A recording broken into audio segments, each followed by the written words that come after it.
The deep space exploration vessel Meridian drifted silently through the Crimson Nebula, its hull scarred from 3 months of navigating the most treacherous region of known space.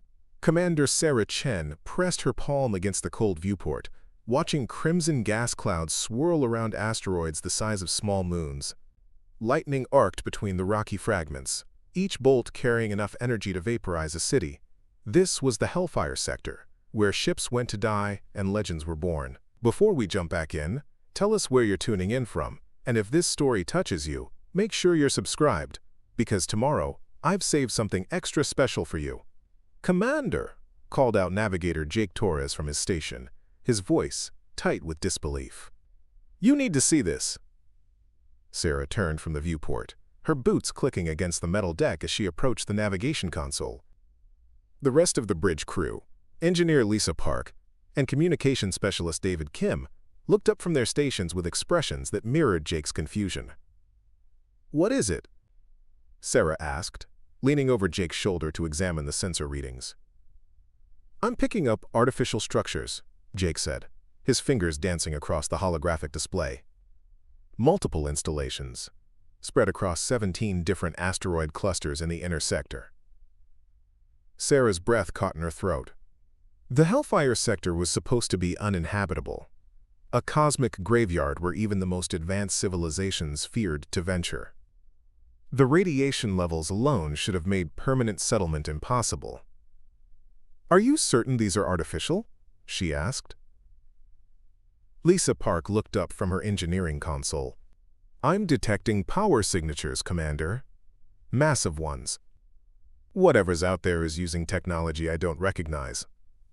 David Kim's communication array suddenly erupted with activity. Lights flashed across his board as signals flooded in from every direction. "Commander, I'm receiving transmissions on frequencies that shouldn't exist in this sector. The interference should be blocking everything." Sarah felt her heart rate increase. 3 months ago, the Galactic Exploration Council had sent the Meridian into the Hellfire Sector following reports of mysterious energy readings. Most council members believed they would find nothing but cosmic phenomena, perhaps some unusual mineral deposits that could explain the readings. No one expected to find signs of intelligent life. "Can you decode any of the transmissions?" Sarah asked David. David's fingers flew across his console, running the signals through every translation protocol in their database. Suddenly, his face went pale. "Commander, these signals, they're an old Earth standard." The bridge fell silent except for the hum of the ship's systems. Old Earth Standard had been dead for over 800 years, used only by the long-extinct human civilization that had once inhabited the third planet of the Sol system. "That's impossible," Lisa whispered. "The humans died out centuries ago. Their homeworld is a radioactive wasteland." Sarah stared at the readings, her mind racing. According to every historical record in the galactic archives, humanity had destroyed itself in a series of global wars that left their planet uninhabitable. The few humans who had managed to escape Earth had been absorbed into other alien civilizations over the generations, their unique genetic markers and cultural identity lost to time. "Jake, set course for the nearest artificial structure," Sarah ordered. "Lisa, I want full sensor sweeps every 30 seconds. David, keep monitoring those transmissions." As the Meridian moved deeper into the Hellfire Sector, the crew began to understand the true scale of what they were seeing. The structures weren't just buildings or space stations. They were entire cities, carved into asteroids and connected by massive transport tubes that snaked through the deadly space like luminous arteries. "Commander," Jake called out, his voice filled with awe, "I'm reading population centers. These installations are supporting millions of inhabitants." Sarah gripped the back of his chair. "How is that possible? The radiation in this sector should be lethal to any known life form." Before Jake could answer, David's console erupted with an incoming transmission. "Commander, someone's hailing us. The signal is coming from the largest installation, about 2 million kilometers ahead."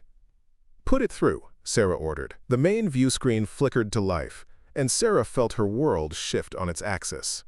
The figure that appeared before them was unmistakably human. He had brown hair, green eyes, and the kind of weathered face that spoke of a hard life lived with determination. Behind him, Sarah could see other humans moving about what appeared to be a command center built into the heart of an asteroid. "Unknown vessel," the man said, his accent carrying hints of old Earth dialects that Sarah had only heard in historical recordings. "This is Captain Marcus Reed of Haven Station.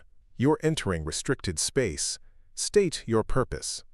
Sarah stepped forward, still struggling to process what she was seeing. "This is Commander Sarah Chen of the Galactic Exploration Council vessel Meridian. We're on a survey mission. I have to ask, are you human?" Marcus Reed's expression shifted from suspicion to something Sarah couldn't quite identify. "That depends on your definition, Commander. We're the descendants of those who refused to give up when everyone else said humanity was finished." The revelation that humans still existed hit the galactic community like a shockwave. Within hours of Sarah's initial report, the discovery had reached the highest levels of the Galactic Council. Emergency sessions were called, ancient archives were pulled from deep storage, and xenobiologists who had spent their careers studying extinct species suddenly found themselves thrust into the spotlight.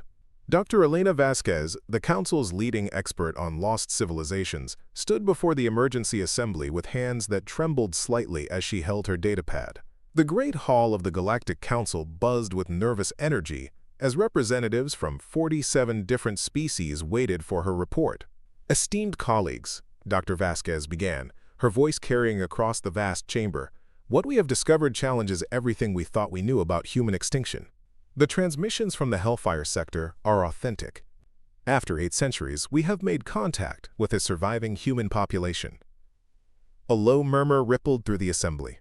Ambassador Thelvas of the Crystalline Collective, whose people had been among the first to explore the ruins of Earth, leaned forward in his translucent chair. "Dr. Vasquez, our surveys of the human homeworld were thorough. The radiation levels, the atmospheric composition, the complete absence of life signs. All evidence pointed to total extinction." Dr. Vasquez nodded gravely. "That's what makes this discovery so extraordinary. These humans aren't living on Earth. They've somehow managed to establish a thriving civilization in the most hostile region of known space." The implications were staggering. The Hellfire Sector was notorious among spacefaring civilizations as a region where even the most advanced technologies failed. The combination of lethal radiation, gravitational anomalies, and electromagnetic storms had claimed hundreds of exploration vessels over the centuries. Most species had declared it permanently off-limits. Meanwhile, aboard the Meridian, Sarah found herself in the unique position of being humanity's first point of contact with the galaxy in 800 years. Captain Marcus Reed had agreed to a face-to-face meeting, but under strict conditions. Sarah and 2 crew members would be allowed to visit Haven Station, while the Meridian would remain under escort by ships that had appeared seemingly from nowhere. The human escort vessels were unlike anything in the galactic fleet databases. They moved through the radiation-soaked space of the Hellfire Sector without shields, their hulls gleaming with what appeared to be some kind of adaptive plating that actually grew brighter as radiation levels increased. "Commander," Lisa Parks said as she monitored the escort ships from the engineering station, "I'm detecting energy patterns I've never seen before. Their propulsion systems seem to be converting the ambient radiation into usable power." Sarah watched the sleek vessels glide through space that would cripple most galactic ships. "They've adapted," she murmured. 800 years in the most dangerous sector of the galaxy, and they've learned to thrive here." The docking procedure at Haven Station was a revelation in itself. Instead of the standard airlocks and pressure chambers that most space installations used, the humans had developed a system that seemed to work in harmony with the chaotic environment around them. The station's exterior hull rippled and flowed like liquid metal, creating a perfect seal around the Meridian without any of the usual mechanical complexity. As Sarah, Jake, and David stepped into the station's receiving bay, they were greeted by Captain Reed and a small group of humans whose very presence challenged everything the galaxy thought it knew about their species. These weren't the primitive survivors that galactic historians had imagined might have escaped Earth's destruction. They were clearly part of an advanced, sophisticated civilization. "Welcome to Haven Station," Marcus said, his voice carrying a warmth that Sarah hadn't expected. "I apologize for the security measures, but we've learned to be cautious about unexpected visitors." Sarah looked around the receiving bay, marveling at the seamless integration of technology and organic design. The walls seemed to pulse gently with their own light, and the air had a quality that made her feel more alert and energetic than she had in months. "Captain Reed," she began, "I have to ask, how is this possible? Our records indicate that Earth became uninhabitable 8 centuries ago. How did humans end up here in the Hellfire Sector?" Marcus exchanged glances with his companions, and Sarah caught a flicker of something, pain, perhaps, or old anger, in his expression. "Commander, your records are incomplete. Earth didn't become uninhabitable by accident. It was made uninhabitable." The weight of his words settled over the group like a heavy blanket. David Kim, who had been quietly recording everything for the council, looked up from his equipment with wide eyes. "What do you mean?" Sarah asked. Marcus gestured for them to follow him deeper into the station. As they walked through corridors that seemed to adapt their lighting and configuration to the group's presence, he began to tell a story that would reshape the galaxy's understanding of its own history. 800 years ago, Marcus said, humanity was on the verge of a breakthrough that would have changed everything. We had developed technology that could convert hostile environments into habitable ones, turn radiation into energy, transform the deadliest regions of space into gardens of life. They entered a vast chamber that served as both command center and historical archive. Holographic displays showed star charts, technical schematics, and what appeared to be historical records dating back centuries. At the center of the room stood a 3-dimensional map of the galaxy, with the Hellfire Sector glowing like a beacon. "The other species in the galaxy saw this as a threat," Marcus continued, his voice carrying the weight of generational memory. "If humans could live anywhere, survive in any environment, what would that mean for established territories, for carefully negotiated boundaries, for the balance of power that had existed for millennia?" Sarah felt a chill run down her spine. "You're saying humanity was deliberately driven from Earth?" Marcus nodded grimly. "Preparing and narrating this story took us a lot of time, so if you are enjoying it, subscribe to our channel, it means a lot to us." Now back to the story. The official story, the one in your histories, speaks of human wars and self-destruction. The truth is more complex. Yes, there were conflicts on Earth, but they were exacerbated and prolonged by outside intervention. Weapons were provided to all sides. Diplomatic efforts were sabotaged. And when the fighting finally ended, the quote cleanup efforts ensured that Earth would remain uninhabitable. Jake Torres, who had been listening in stunned silence, finally spoke up. "But some humans escaped?" "Not escaped," Marcus corrected. "We were exiled. A small fleet of ships carrying perhaps 100,000 survivors was given a choice: accept integration into alien societies and watch human culture disappear forever, or strike out into the unknown and find our own way." Dr. Rebecca Hayes, Haven Station's chief scientist, stepped forward from the group that had been listening. She was a woman in her 50s with silver-streaked hair and eyes that held the intensity of someone who had spent a lifetime pushing the boundaries of knowledge. "Our ancestors chose the unknown," Rebecca said. "They came here, to the one place in the galaxy where no other species wanted to claim territory. The Hellfire Sector wasn't chosen as a refuge. It was chosen as a test." Sarah looked around the chamber, taking in the sophisticated technology and the confident bearing of the humans around her. "A test of what?" "Of whether humanity deserved to survive," Rebecca replied. "Our ancestors believed that if we could learn to thrive in the most hostile environment the galaxy had to offer, we would prove that humanity had something unique to contribute to the cosmos." The next several hours were a whirlwind of revelation and discovery. The humans of the Hellfire Sector had indeed done more than merely survive. They had evolved, not biologically but technologically and culturally, in ways that defied everything the galaxy thought possible.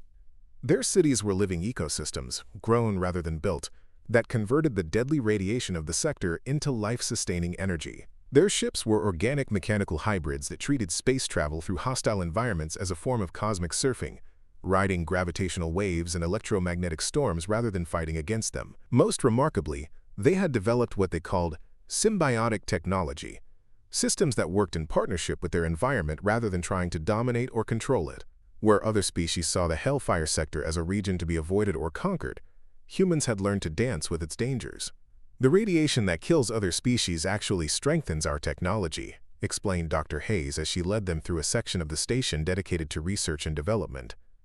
We've learned to create materials that become more resilient under extreme conditions, power systems that thrive on chaos, living spaces that adapt and evolve to meet the needs of their inhabitants. Sarah watched in amazement as Rebecca demonstrated a piece of equipment that seemed to shift its function based on environmental conditions. In the controlled atmosphere of the laboratory, it was a simple communication device.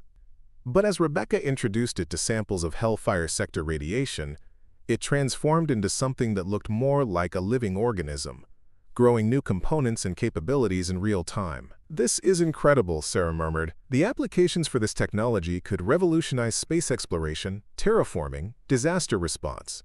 "That's exactly why our ancestors were seen as a threat," Marcus interrupted, his voice carrying a note of old bitterness. "And it's why we've remained hidden for 8 centuries.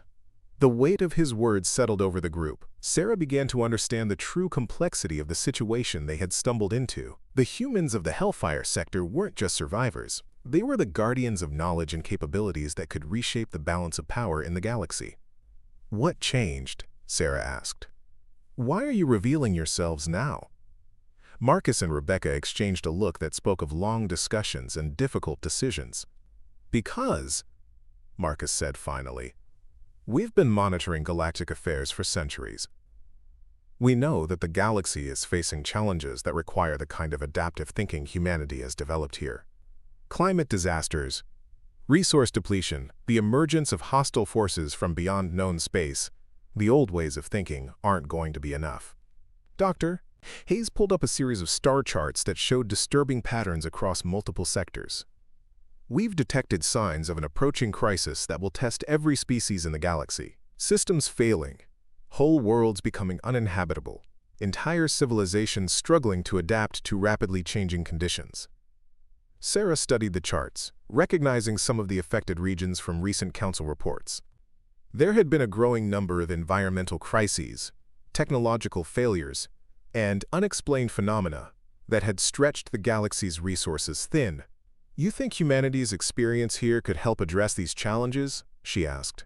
"We don't think," Marcus replied. "We know. The question is whether the galaxy is ready to accept help from a species it tried to erase from history."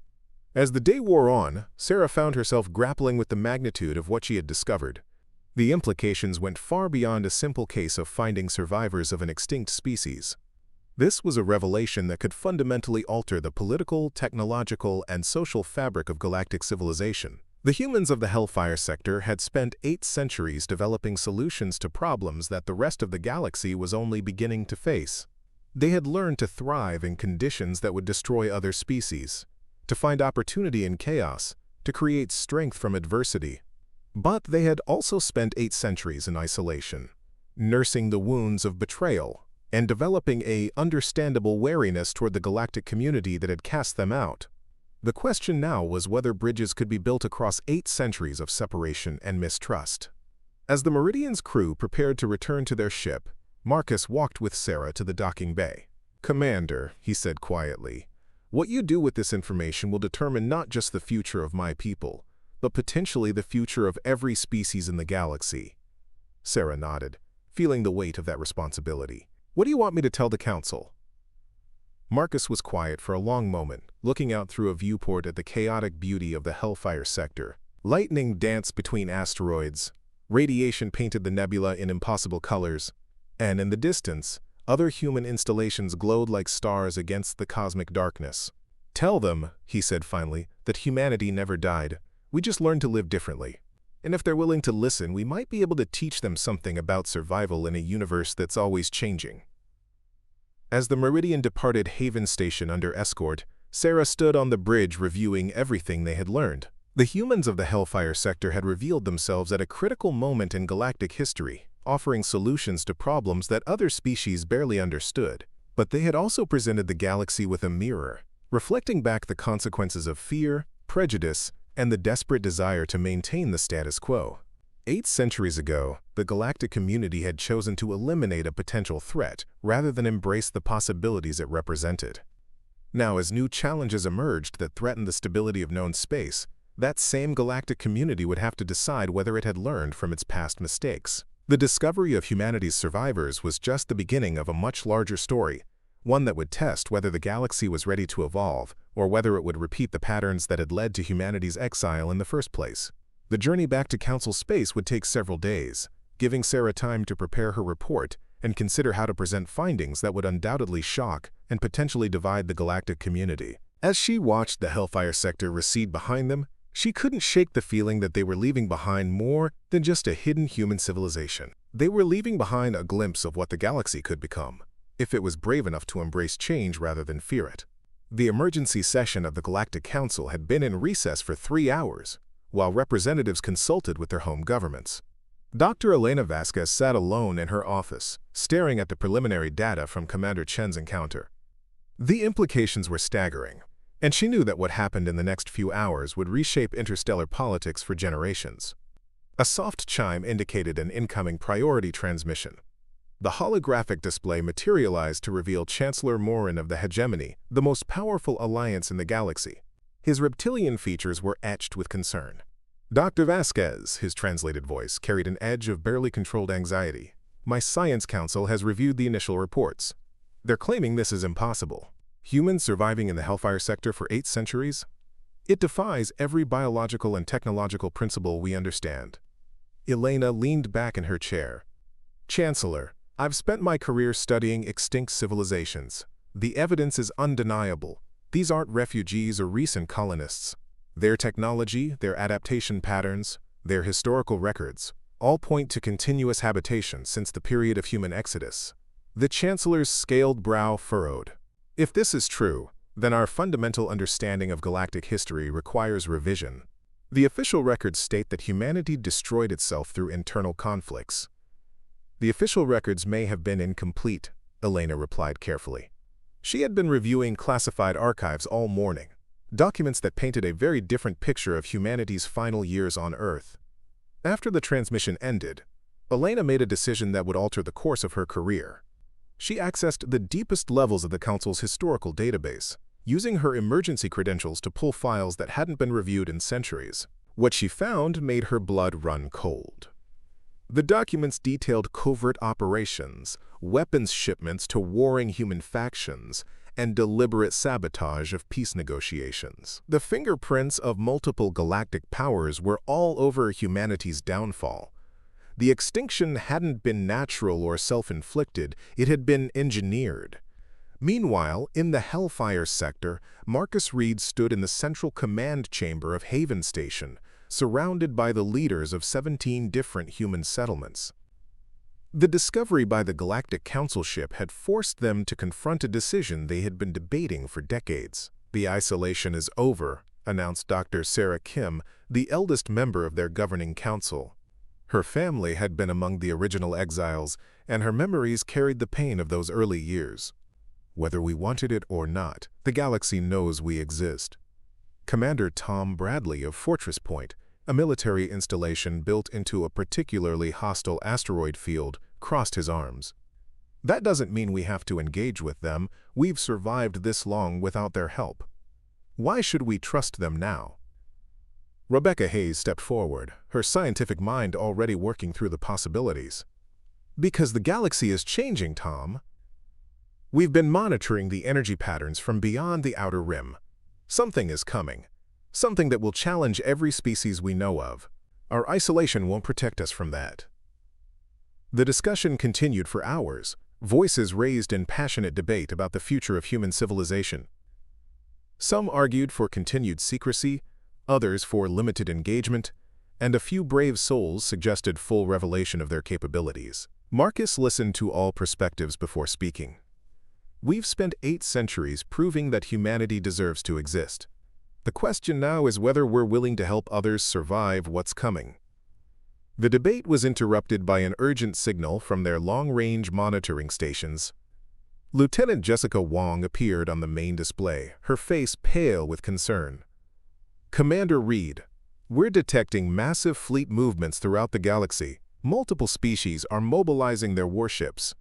The implications hit everyone in the room simultaneously. News of humanity's survival was spreading, and the galaxy's response was military mobilization. At the same time, aboard the exploration vessel Meridian, Commander Sarah Chen was dealing with her own crisis. Orders had come through from the Galactic Council demanding immediate return with all gathered intelligence. But the encrypted addendum to those orders made her stomach turn. "Quarantine protocols," she read aloud to her senior staff. "Any potential contamination from contact with unknown biological agents must be contained." Jake Torres looked up from his navigation console. "Commander, they're not just talking about biological contamination, are they?" Sarah shook her head grimly. "They're talking about ideas, information. They want to control what the galaxy learns about humanity's survival." Engineer Lisa Park had been monitoring communications from Council space. "Commander, I'm picking up fleet movement orders. Battle groups from 6 different species are being repositioned toward the outer sectors." The pattern was becoming clear. Rather than embracing the discovery of humanity's survival, the galactic powers were preparing for conflict. The same fear that had driven humanity into exile 8 centuries ago was resurging.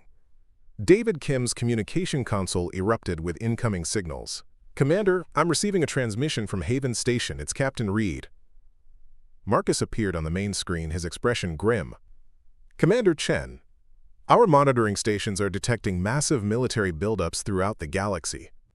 It appears that news of our existence has triggered exactly the response we feared." Sarah felt the weight of the moment settling on her shoulders. "Captain Reed, what are your intentions?"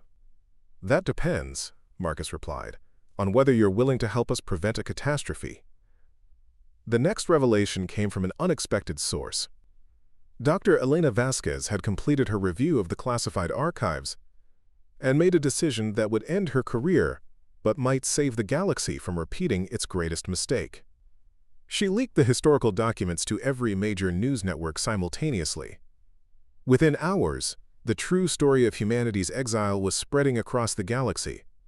The revelation that multiple galactic powers had collaborated to eliminate humanity 8 centuries ago sent shockwaves through every civilized world.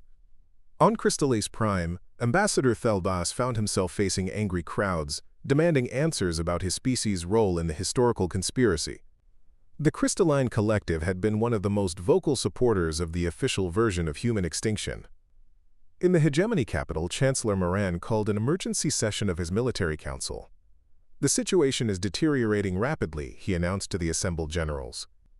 "Popular opinion is turning against us. Some are calling for tribunals, others for reparations to the human survivors." General Cax, a veteran of numerous galactic conflicts, studied the tactical displays showing human settlements in the Hellfire Sector. "Chancellor, our analysis suggests these humans have developed military capabilities we don't understand. If they decide to seek revenge for what was done to their ancestors, we may not be able to stop them." The Chancellor's scaled skin darkened with worry. "What do you recommend?" "Strike first," General Cax replied without hesitation, "before they can organize a response or share their technology with our enemies. The Hellfire Sector is isolated enough that we can contain the situation." Similar conversations were taking place in the capitals of every major galactic power. Fear was driving decision-making, just as it had 8 centuries before. But the humans of the Hellfire Sector had spent 8 centuries preparing for this moment. Rebecca Hayes stood in the advanced research facility at the heart of Haven Station, surrounded by technology that represented humanity's greatest achievements. The laboratory hummed with energy as defensive systems came online across 17 human settlements. "Rebecca," Marcus said as he joined her, "the Council fleets are 3 days out. Multiple task forces, all converging on our sector." Rebecca nodded, her hands moving across control interfaces that seemed to respond to her thoughts. "Tom's people at Fortress Point are ready. The orbital defense platforms are charging, and the environmental manipulation systems are standing by." Marcus watched as the laboratory's displays showed the true extent of human preparation. Hidden throughout the Hellfire Sector were installations that could turn the region's natural hostility into a weapon. The radiation storms that other species feared could be amplified and directed. The gravitational anomalies could be triggered to create impenetrable barriers. The electromagnetic interference that disrupted most technology could be weaponized to disable entire fleets.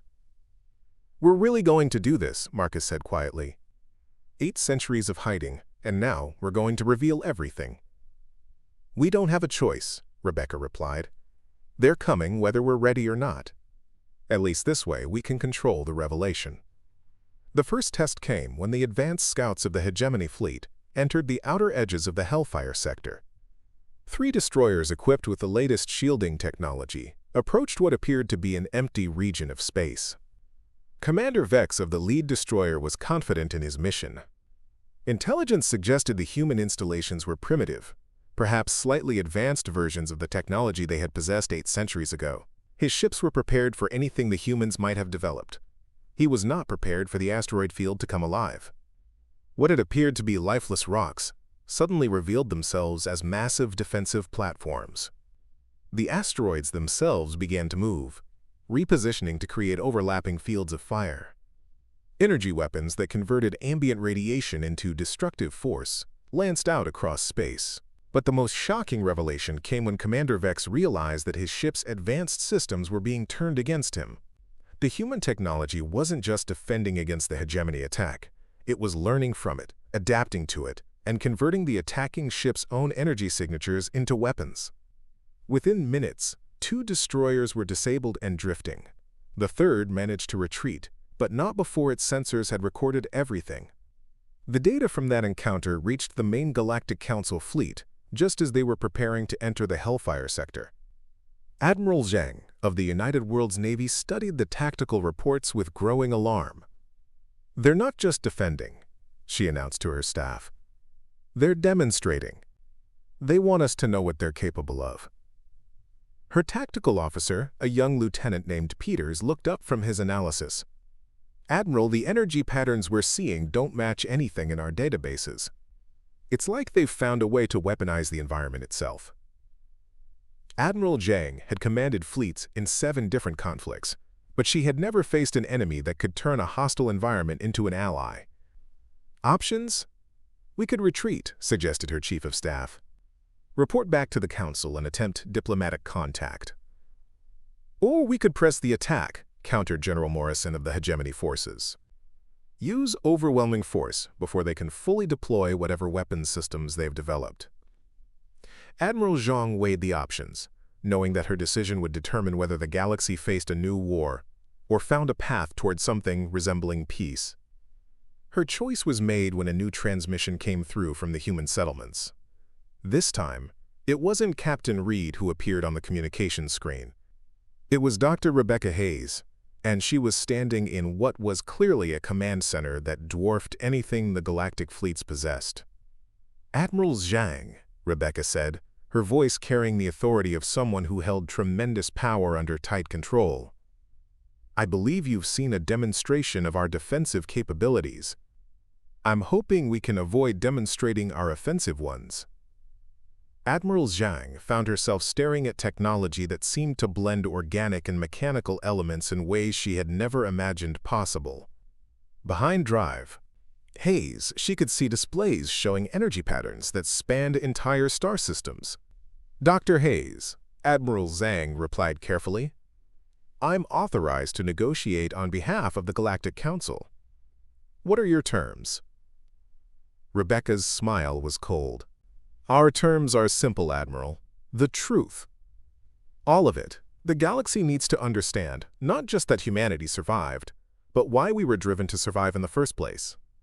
The transmission ended, leaving Admiral Zhang and her staff to contemplate the implications. The humans weren't just asking for recognition or even reparations. They were demanding a complete accounting of galactic history and, by extension, a fundamental restructuring of how galactic civilization operated. As fleets gathered on both sides of the confrontation, the stage was set for a revelation that would either unite the galaxy in facing the unknown threats from beyond the rim, or tear it apart in a war that would make humanity's original exile look like a minor diplomatic incident. The humans of the Hellfire Sector had spent 8 centuries preparing for this moment. The question now was whether the rest of the galaxy was prepared for what they had become. The standoff lasted exactly 17 hours. During that time, representatives from every major galactic power watched their most advanced military technology prove utterly ineffective against defensive systems that seemed to rewrite the laws of physics with each passing moment.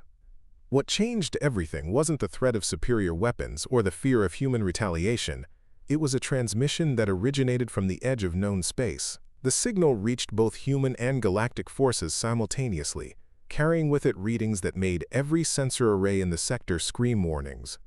Something massive was approaching from the void between galaxies, something that dwarfed even the largest human installations in the Hellfire Sector. Dr. Rebecca Hayes stood in the primary command chamber of Haven Station, her face illuminated by displays showing energy signatures that defied classification. Around her, human scientists worked frantically to analyze data streams that painted a picture of approaching doom. "It's confirming our worst projections," announced Dr. Michael Torres, the settlement's xenobiologist. "The entities approaching from extragalactic space aren't just hostile. They're antithetical to organized matter itself. Everything we've detected suggests they consume stellar energy and convert it into something that breaks down the fundamental forces holding matter together." Rebecca studied the readings, her mind racing through calculations that would have required supercomputers for any other species. 8 centuries of adapting to the most hostile environment in the galaxy had given humanity cognitive abilities that bordered on the superhuman. "How long do we have?" she asked. "Based on their current trajectory and energy output, 18 months before they reach the Outer Rim territories," Michael replied. "Maybe 14 months before their influence starts affecting the galactic core." Rebecca activated the communication array, broadcasting on frequencies that would reach every ship in the sector. When her image appeared on screens throughout both the human and galactic fleets, the transformation in her expression was visible to everyone watching. "Admiral Zhang, Chancellor Morin, all fleet commanders," she began, her voice carrying an urgency that cut through centuries of mistrust. "We have approximately 18 months to save every living being in this galaxy." The briefing that followed changed everything. Human scientists had been tracking the approach of what they termed the Void Collective for over 50 years. The entities were unlike anything in galactic experience, beings that existed in the spaces between realities and fed on the energy that held matter together. Admiral Zhang found herself in the unprecedented position of coordinating with the very people her government had ordered her to contain. "Dr. Hayes, our best xenobiologists have no framework for understanding entities like these. How can humanity have developed countermeasures?" Rebecca's response revealed the true scope of human adaptation over 8 centuries. "Admiral, we didn't develop countermeasures. We developed something better. We learned to think like the universe itself." The explanation that followed redefined galactic understanding of what intelligence could become. The humans of the Hellfire Sector hadn't just survived in their hostile environment. They had evolved their consciousness to operate on multiple dimensional levels simultaneously. Their technology wasn't just advanced, it was alive, thinking, growing, and adapting in real time. "Traditional defensive strategies won't work against the Void Collective," explained Dr. Sarah Kim, now appearing via hologram from her research station. "They don't attack matter directly, they attack the quantum foundations that allow matter to exist. Fighting them requires technology that can operate beyond the normal rules of physics." The demonstration that followed left every observer speechless. Human installations throughout the Hellfire Sector began to shift and merge, combining into configurations that existed in multiple dimensions simultaneously. What had appeared to be separate asteroid bases revealed themselves as components of a single massive organism that spanned light years. Chancellor Morin's fleet detected energy patterns that registered on instruments designed to measure stellar phenomena. "This is impossible," whispered his chief scientist. "They're generating power levels equivalent to a small star, but there's no detectable fuel source." Commander Tom Bradley of Fortress Point provided the answer during a joint briefing that included leaders from every galactic power. "We don't generate power in the traditional sense. We partner with the fundamental forces of reality itself. The radiation, gravity, electromagnetic fields, even quantum fluctuations become part of our technology." The implications were staggering. Humanity hadn't just survived in the Hellfire Sector. They had become something new, a species that could think and operate on cosmic scales while maintaining their essential humanity. But the Void Collective was approaching, and even human capabilities had limits. "We can protect perhaps 30% of galactic civilization," Rebecca announced during an emergency council session that included representatives from every known species. Our installations can create safe zones where matter remains stable even under void influence. But saving everyone requires cooperation on a scale that has never existed. Ambassador Thelvas of the Crystalline Collective was the first to speak. His people had been among the most vocal in demanding human containment just days earlier. "What do you need from us?" "Everything," Rebecca replied simply. "Every ship, every technological resource, every willing consciousness. The Void Collective attacks reality itself. Defending against them requires us to become something greater than the sum of our parts." The plan that emerged over the following weeks would have been unthinkable under normal circumstances. Human scientists worked directly with their galactic counterparts, sharing technologies that had been developed in absolute secrecy for 8 centuries. Crystalline engineers learned to grow structures that could exist in multiple dimensions. Hegemony military tacticians adapted their strategies to coordinate with living technology that made decisions faster than thought. Dr. Elena Vasquez found herself working alongside Rebecca Hayes in a laboratory that spanned 3 different asteroid installations. The technology around them defied every principle of physics she had studied, yet it worked with an elegance that made her question everything she thought she knew about the universe. "The key insight came about 3 centuries ago," Rebecca explained as they calibrated instruments that existed partially outside normal spacetime. "Our ancestors realized that the universe isn't just a collection of objects following rules. It's a living system that learns and adapts. Once we started thinking of ourselves as partners with reality instead of observers of it, everything changed." Elena watched as Rebecca demonstrated technology that converted raw thought into physical force. "How many of your people can operate at this level?" "All of us," Rebecca replied matter-of-factly. "Living in the Hellfire Sector doesn't just require physical adaptation. It requires mental evolution. Every human child born here grows up thinking in dimensions that most species never imagine exist." The construction project that followed dwarfed anything in galactic history, using human dimensional manipulation technology, combined with resources from every major civilization. Construction began on what could only be described as a reality anchor.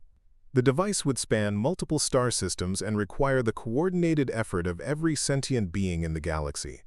But as the project progressed, something unexpected began to happen. Working alongside human technology didn't just provide galactic species with new capabilities. It began to change them fundamentally. Crystalline engineers found their thought patterns becoming more fluid and adaptive. Hegemony tacticians discovered they could process information at speeds that approached human levels. Even the most conservative species began to evolve in response to their partnership with humanity. Commander Sarah Chen, whose discovery had started the entire cascade of events, found herself serving as a liaison between human and galactic forces. The role required her to interface directly with human dimensional technology, and the experience was transforming her understanding of consciousness itself. "It's not just technology," she explained to Admiral Zhang during one of their planning sessions. "It's a completely different way of existing. When you work with human systems, you start to think like the universe thinks. You become aware of connections and possibilities that were always there but invisible to limited perception." The transformation wasn't without its challenges. Some galactic citizens struggled with the cognitive expansion that came from exposure to human technology. Others embraced it so completely that they began to lose connection with their original species identity. Managing this transition became as important as the defense project itself. Dr. Michael Torres established support centers throughout the galaxy, where beings could learn to adapt to their expanding consciousness safely. "Evolution isn't just biological," he explained to concerned species leaders. "Consciousness can evolve too, but it needs guidance and support." As the Void Collective drew closer, the nature of the threat became clearer. Long-range sensors revealed entities that existed as living negations of matter and energy. They moved through space by unraveling the quantum foundations that allowed stars, planets, and life itself to exist. In their wake, they left regions where the normal laws of physics simply stopped functioning. "They're not just destroying matter," announced Dr. Kim during a galaxy-wide briefing. "They're editing reality itself, removing the possibility that complex structures can exist. Fighting them isn't about superior weapons or defensive shields. It's about maintaining the right for organized matter to exist at all." The final test came when advanced elements of the Void Collective reached the Outer Rim territories. Entire star systems began to experience cascading failures as the fundamental forces holding matter together started to break down. The emergency response required unprecedented cooperation between human installations and galactic fleets. Rebecca Hayes coordinated the defense from a command center that existed simultaneously in 17 different dimensions. Around her, human and galactic officers worked together with a precision that would have been impossible weeks earlier. The shared consciousness field, generated by human technology, allowed instant communication and coordination across distances that normally required hours for signals to traverse. Phase 1 defensive grid is active, announced Commander Bradley. Fortress Point and its sister installations had created a barrier that existed in quantum space, protecting matter from void influence through techniques that redefined the relationship between consciousness and physics. Galactic fleet formations are holding, reported Admiral Zhang. Her ships, now equipped with human dimensional drives, could maneuver through space that the Void Collective had destabilized. We're maintaining coverage for the evacuation corridors. But the true test came when the Void Collective launched what could only be described as an assault on existence itself. The attack wasn't directed at any particular target. Instead, it attempted to convince reality that organized matter was an impossibility that should never have developed. The defense required every conscious being in the galaxy to actively assert their right to exist. Human technology amplified individual consciousness and connected it to the collective will of all galactic civilization. For the first time in history, every sentient being in the galaxy was united in a single purpose. The battle lasted 6 hours and was fought primarily in dimensions that most species couldn't perceive. Victory came not through superior weapons, but through the collective refusal of galactic civilization to accept non-existence. The Void Collective, faced with a unified assertion of reality's right to exist, found their negation abilities neutralized. In the aftermath, something fundamental had changed in galactic civilization. The forced evolution that came from defending against the Void Collective had created new forms of consciousness and cooperation that made the old divisions and conflicts seem primitive by comparison. Rebecca Hayes stood once again in Haven Station's command center, but now she was surrounded by beings from dozens of different species, all of whom had been transformed by their exposure to human dimensional technology. The station itself had grown, incorporating elements from every major galactic civilization into a structure that served as both a monument to cooperation and a continuing evolution of what consciousness could become. "The threat is neutralized," she announced to the galaxy-wide communication network. "But the transformation it forced upon us is permanent. We are no longer the same species that nearly destroyed humanity 8 centuries ago. We have become something new." The question now was what galactic civilization would do with its new capabilities. The technology that had saved them from the Void Collective also made possible achievements that previous generations could never have imagined. Consciousness itself had become a tool for reshaping reality, and every being in the galaxy now had access to abilities that bordered on the godlike.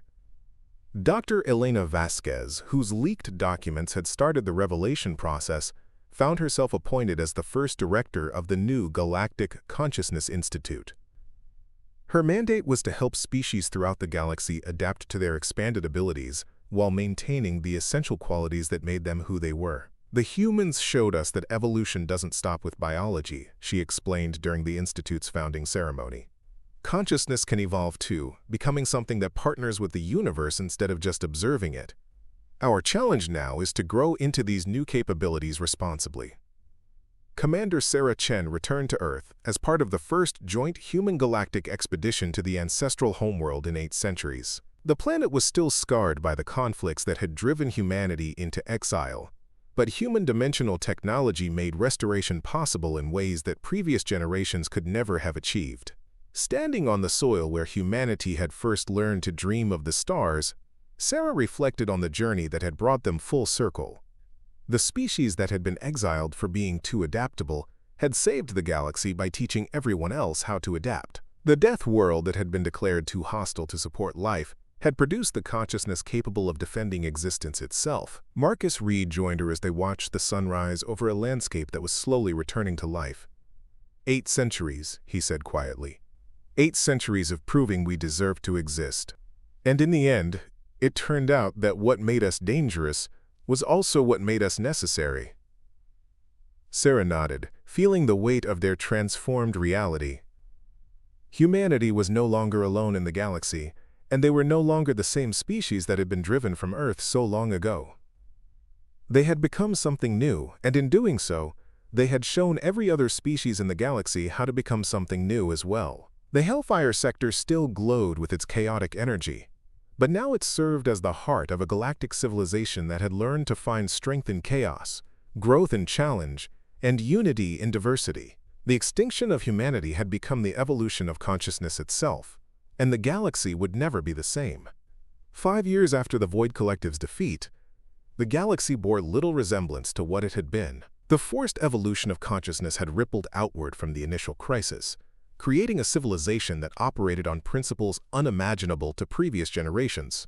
Dr. Rebecca Hayes walked through the corridors of New Geneva Station, humanity's first settlement to exist simultaneously in 17 different star systems. The technology that made such impossible architecture feasible had become commonplace throughout galactic space.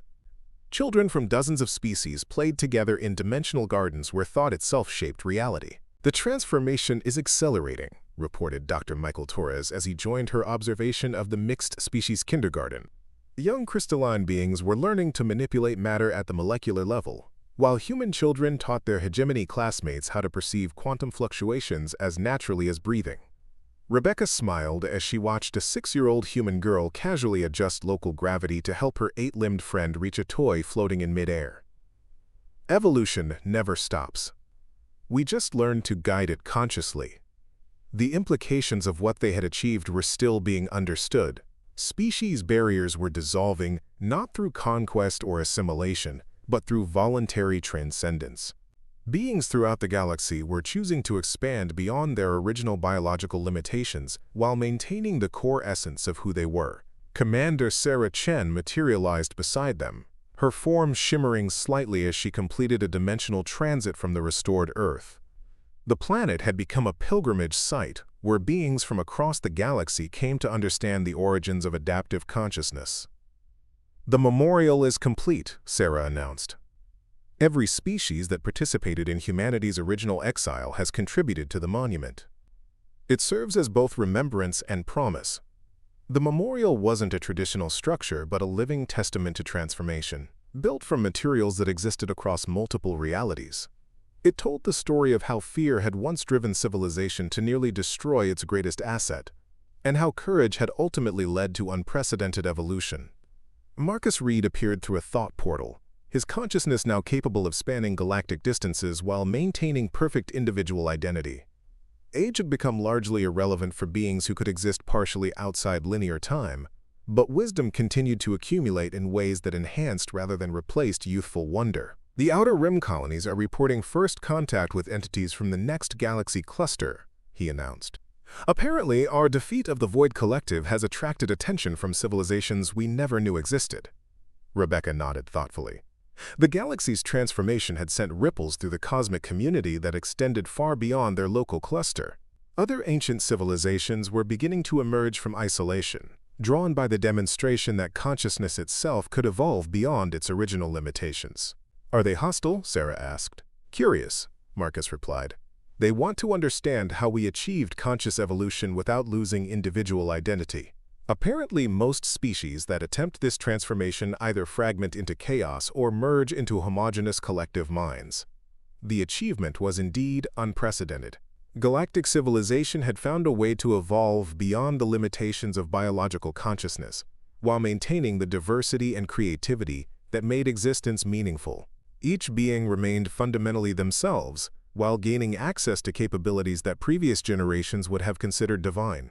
Dr. Elena Vasquez joined their gathering, her consciousness bridging the gap between the research centers on 12 different worlds simultaneously. "The Institute has completed its analysis of the cascade effects. We're seeing evidence of consciousness evolution in species that had no direct contact with our technology. The implications were staggering. The transformation wasn't limited to those who had participated directly in the battle against the Void Collective. Consciousness itself appeared to be evolving throughout the galaxy, as if the very act of proving that such evolution was possible had opened pathways for others to follow. "How far does it extend?" Rebecca asked. "We're detecting signs of cognitive enhancement in civilizations up to 50,000 light-years away," Elena replied. "It's as if consciousness recognizes no boundaries once it begins to evolve. The pattern spreads through quantum entanglement, dimensional resonance, and pathways we're still learning to understand." The children in the dimensional garden had stopped playing and were listening to the adults' conversation with the intense focus that characterized the new generation. These beings, born after the transformation, possessed cognitive abilities that made them natural ambassadors between different levels of consciousness. One of the human children, a girl named Emma, whose consciousness routinely operated in 11 dimensions, stepped forward. "The pattern isn't spreading randomly," she said with the matter-of-fact tone that the evolved young used when stating cosmic truths. "It follows the connections of caring. Species that care about others evolve faster than those focused only on themselves." The adults exchanged glances that carried information across multiple levels of meaning. The children consistently demonstrated insights that revealed aspects of the transformation that even the most advanced researchers had missed. "What do you see when you look at the galaxy now?" Sarah asked Emma. Emma's expression grew thoughtful in the way that indicated she was processing information from sources beyond normal perception. "I see a web of light connecting every conscious being. When someone grows, everyone connected to them grows a little too. When someone learns to love better, the learning spreads to everyone they touch." The description aligned with the Institute's findings but expressed them in language that captured the emotional reality of what was happening. The galaxy wasn't just evolving technologically or cognitively, it was evolving morally and spiritually as well. Marcus smiled as he watched Emma return to playing with her friends. 8 centuries ago, our ancestors were exiled because other species feared what humanity might become. Now, we've helped everyone become more than they ever imagined possible. The irony wasn't lost on any of them. The qualities that had made humanity seem dangerous, adaptability, creativity, willingness to embrace change, had become the foundation for a transformation that elevated every species in the galaxy. Rebecca activated a holographic display showing the current state of galactic civilization. Thousands of worlds now hosted mixed populations where species boundaries had become fluid and voluntary. Trade networks operated through dimensional channels that connected star systems instantaneously. Art and music were being created in mediums that existed across multiple realities simultaneously. "The question now," she said, "is what we do with infinite possibility." The answer came from an unexpected source. The memorial on Earth had begun generating its own consciousness, a collective awareness born from the combined intentions of every species that had contributed to its creation. When it spoke, its voice carried harmonics that resonated across dimensional barriers. "Infinite possibility requires infinite responsibility," the memorial consciousness announced. "You have proven that consciousness can evolve beyond its origins. Now you must prove that evolved consciousness can choose wisdom over power, service over dominance, love over fear." The message spread throughout the galaxy in minutes, reaching every evolved consciousness simultaneously. It carried with it a recognition that their transformation had been only the beginning. True evolution meant not just gaining new capabilities, but learning to use them in ways that honored the connections between all living beings. Dr. Torres nodded as he processed the memorial's message. "We've learned to think like the universe. Now we need to learn to care like it as well." The transformation continued, but now with a deeper understanding of its purpose. Humanity's survival in the Hellfire Sector had taught them to adapt to any challenge. Their reunion with galactic civilization had taught everyone else the same skills. But the memorial's wisdom reminded them that adaptation without compassion was merely sophisticated survival, not true evolution. Emma and her friends had resumed playing, but their games now involved creating pocket universes where different forms of consciousness could flourish according to their own nature. They were literally playing with the building blocks of reality, but doing so with a care and responsibility that ensured their creations enhanced rather than disrupted the cosmic order. Rebecca watched them and smiled. These children would inherit a galaxy where anything was possible, but they were also learning that possibility came with the obligation to choose wisely. Humanity's long journey from extinction to transcendence had led not to an ending but to a true beginning. The stars themselves seemed brighter now, as if consciousness itself was learning to illuminate the darkness. And in the depths of space where the Hellfire Sector still churned with chaotic energy, new forms of life were being born that existed comfortably in conditions that would have destroyed any previous form of matter. Evolution never stopped. It only learned to dance with greater grace. Up next, you've got two more standout stories right on your screen. If this one hit the mark, you won't want to pass these up. Just click and check them out.